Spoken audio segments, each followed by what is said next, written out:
Je pense que ça c'est depuis tout le temps. Des postes politiques loolu mënul ñàkk dans la vie qu'on est. Parce que aujourd'hui am na ñoo xamante ne ñu ci gën a bëri seen diplôme seen expérience. moo leen teg fu ñu nekk. Mais par contre comme vous l'avez dit il y a des postes yoo xamante ne c'est politique. Loolu ça peut pas manquer. Imaginez yow par exemple je prends l'exemple de sous Ablaye Wade. Ils ont gagné jël nañ seen yenn gars au moins casé leen. Sous Macky ainsi de suite ñoom bu ñu ñëwee te pourtant Macky bu mu ñëwee il n'a pas touché les éléments de Wade. Wade n'a pas touché les éléments de Diouf. dañu renforcer rek. dañoo renforcer léegi fekkente ni c'est une question de compétence il y a deux choses am na renforcement de capacité. ou bien nga jël nit ki nga réaffecté ko feneen. problème budget nag parce que am na ñu wax loolu ne seen budget moo attanatul. budget moo attanatul. aujourd'hui fekkente ne budget bi attan c'est-à-dire mënu ko woon attan. Imaginez est-ce qu'ils allaient recruter. Et ils ont fait le double. Si c'était un problème de budget est-ce qu'ils allaient recruter. dàq nañ ay nit. mais jël nañ say nit. c'est avéré que ne jël nañ ay nit. mais non ça dañuy wax. bu ngeen waxantu noonu. oui nous sommes des responsables. oui boo demoon sax. boo demoon ñoom ñii woo boo demoon tey nga toog ak ñoom ils vont te dire qu'on a recruté. on a recruté voilà on a recruté non seulement. dàq nañ ils ont recruté. si c'était un problème. recrutement ci yan base ñoom lañ ko defee. ñoom mais seen nit yi lañ jël. amul appel d'offre amul dara y a rien. yow Pastef nga bokk.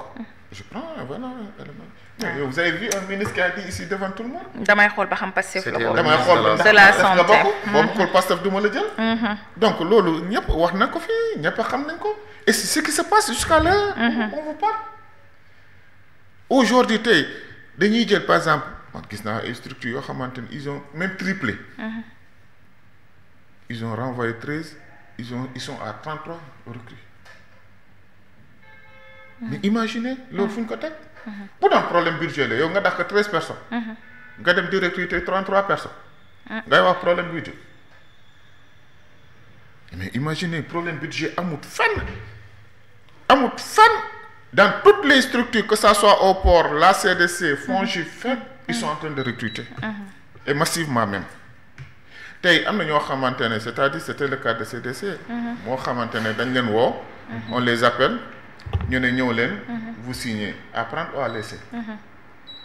ak Grand Théâtre oui. ak Grand Théâtre. yow par exemple tu es jeune tu as 30 ans.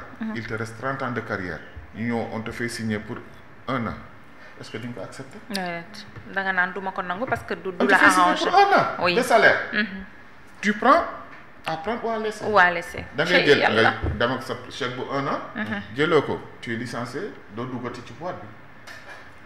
donc voici l'injustice bu nit ñi di dund. d'accord Amina.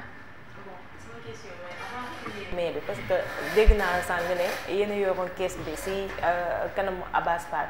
mais avant en fait première mai bi est-ce que biñ leen commencé dàq est-ce que vous vous êtes rapproché de votre ministre tutelle pour en parler parce que après tout c'est le ministre du travail. mooy Abass Fall. pour vous dire def nañ jéego yëpp tout ce qu'il fallait faire parce que on lui a adressé un courrier. yaa ngi gis on lui a adressé un courrier ba tey si Facebook la joxe réponse je vais vous recevoir. on a adressé un courrier au PM.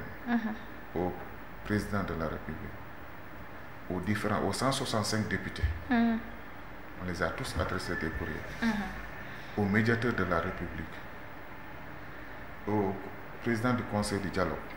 seeti ngeen jante. seeti na jante moom lañ njëkk a seeti. ci jante tam. moom lañ njëkk a seeti.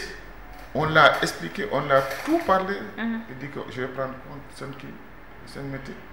dinaa jéem a xool mais jusque là au moment où on vous parle dara. Abass on a été moi j'ai été pratiquement à 2 ateliers yoo xamante ne c'était entre le ministre du travail et les syndicats. parce que chaque fois on m'invitait. dañuy dem. ñu jéem a wax situation.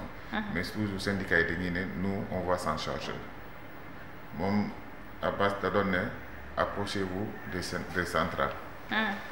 centrale yi tamit ñun lu ñu war def nañ ko parce que ils nous avaient demandé d'apporter nos contrats.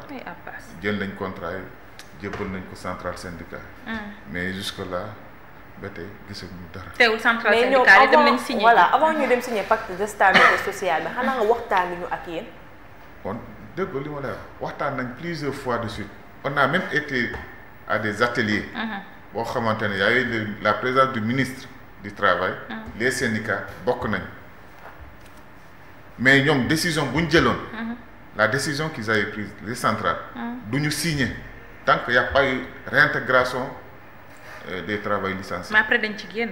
mais dañ ci génn 1er mai ñun bu ñu ñëwee ak suñu cercueil indi suñu boucan def lu ñuy def parce que c'est nous qui avons interrompu le discours de Abbas.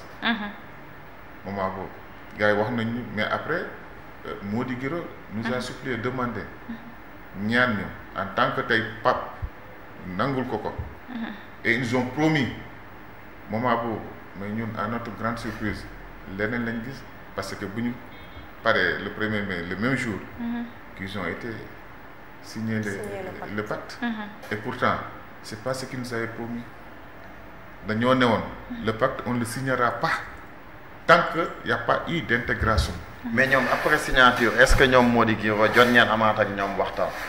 mais tout récemment suñu conférence de presse du 26. yónnee na fa benn délégation kenn. parce qu'on les avait invités et il y avait aussi Cheikh Diop. CNTS FC. donc mais vous dire vrai Guiro bu affaire bi passé ba ñuy jëbbal ko suñuy documents yi. ba tey il nous a pas fait appel.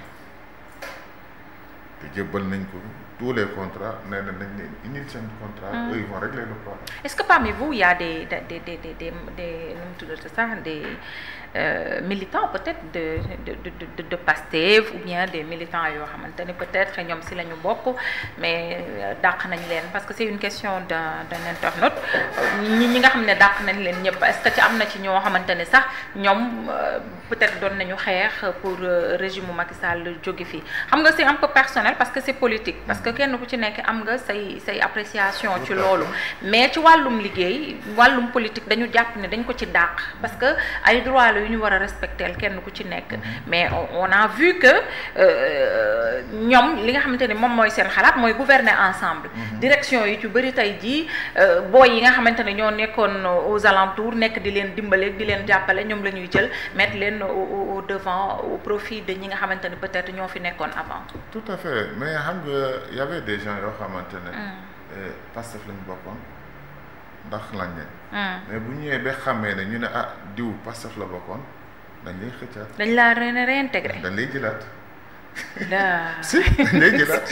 c'est eux dans eux. c'est eux dans eux mais affaire bi grave ah. bu ñu ñëwee ba xam ne yow Pastef nga bokk. waaw dañ lay woowaat dañ lay jëlaat et ils l'ont fait ils sont en train de le faire. instant bi dañu dàq. après di segg ñi bokkoon. Pastef waaw di segg bu ñu kiiwee xamee ne yow Pastef nga bokk dañ lay woowaat nga ñëw. et voilà c'est ce qui se passe ici. c'est malheureux. et ñooñu bu ñu leen woowee ñoom automatiquement dañuy dellu liggéey. dañuy dem doon sans ñu xool intérêt syndical. non quand tu souffres. am na yenn situation yi. bu ñu la woowee quelque chose. mais yow mi tey personnellement yow yaa ngi bokk FONSIP. yéen seen niveau FONSIP foofu maanaam lim gi suñu fa jëlee nan la toll ak ñi fa dugaat aussi te nga xam leen. 13 lañ fa daal. waaw te une trentaine de recrues. dañoo dàq 13 recruter 30. mais yow tey ci ñu dàq nga bokk. yow ci yan base lañ la dàkkee ñoom. ñu ne absence. te absence bi am na wala amul. non mon cher xam nga lenn am na. ñoom bu ñu ñëwee toog. ils ont fait des nominations. yaa ngi gis. nomination yi bu ñu ko defee. donc vous savez nettement que celle qui a été nommée comme administrateur. bu ñu ko nommé toog na lu mot presque 3 mois balaa muy jël fonction. donc boîte bi mi ngi woon noonu ne fonctionnait pas. yaa ngi gis. la boîte ne fonctionnait pas. te tey boo ñëwee léeg-léeg par exemple tu n'es pas dans ton bureau.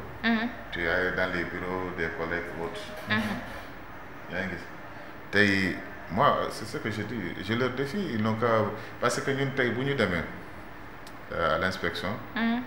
On a même demandé à l'inspection de saisir parce qu'il y avait des badges. On a ñu ko waxee. pointage bi.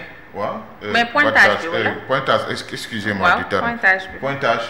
am na pointage biométrique. et am na pointage physique. c'est-à-dire tey boo xoolee ñoom s'il se réfère du pointage biométrique. machine bi baaxut. la machine n'est pas bonne. léeg-léeg da ngay ñëw nga pointé nga foog ne pointé nga fekk.